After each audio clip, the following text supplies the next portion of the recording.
نن چې ته سوچ وکې، والله ته لږ سوچ وکړه چې قوم د لوط چې کله غلط عمل کاو نو هغه الله تعالی داسې سزا ول رب العالمین ورکړه چې د هغې د سره په دنیا کې مثال نه ولګ.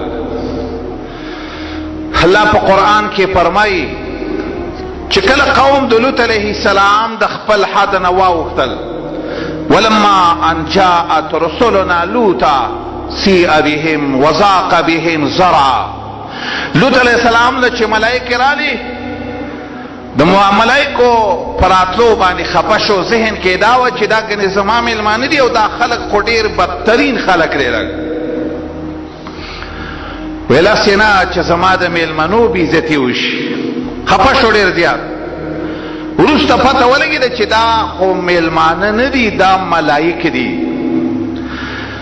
نوح علیہ السلام ته لوط علیہ السلام ته وایي خفه کېږه مه یېرېږه، مه خفه کېږه، من خو ملایک یو، دا خلک موږ ته نشي رسېدی. څنګه راغلي وایي دې له راغلي وو چې په دې خلکو باندې د الله د طرف نه عذاب را لیږو. ویل کله به یې را لیږئ؟ ویل ان موعدهم الصبح، د سهار په وخت کې به په دې خلکو عذاب راځي. لوط علیه السلام یې دومره خفه کړی و، الله په قرآن کې فرمایي چې لوط علیه السلام د ډېر ارمان د وجې نه ویل الیس الصبح بقریب، یا الله سبا به نږدې نه چې د دې نه زر په دې خلکو باندې عذاب راشي. نو ملایکو ته ویل سبا نږدې دی، دومره وخت پکې نشته. بس خو الله فرمایي په دې خلکو باندې د دې ګناه د وجې نه ما څنګه عذاب وکړو؟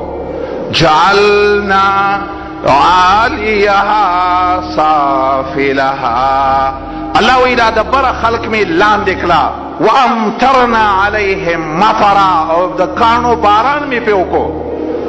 او الله په قرآن کې وی لږ د نمونې دپاره هغه ملک ته لاړ شه، هغه ځای وسم د تورو اوبو نه ډک ځای، هغه ځای لږ. اوس د دې خبرې، والله دې خبرې ته ته سوچ وکړه، د چا یو بچی مثلا بیګیری بچی مثلا او د چا سره بیزه کینی او پاسی دی، پلار لولی په دې خبره باندې غیرت نه ورځي چې زما دا بچی ولی د ځن چا سره کینی او پاسی.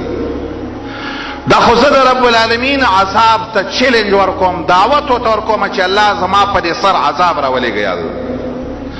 او حدیث کې راغلی نبی صلی الله علیه وسلم فرمایي دیوس انسان چې سره د دې نه چې دی د خپل اهل او بچو په باره کې د غلطۍ په باره کې پوهېږي او بیا هم د سترګې پټوي او د خپل بچو ښځې ته څه نه وایي، داسې انسان رب العالمین معاف کوي هم نه د سره.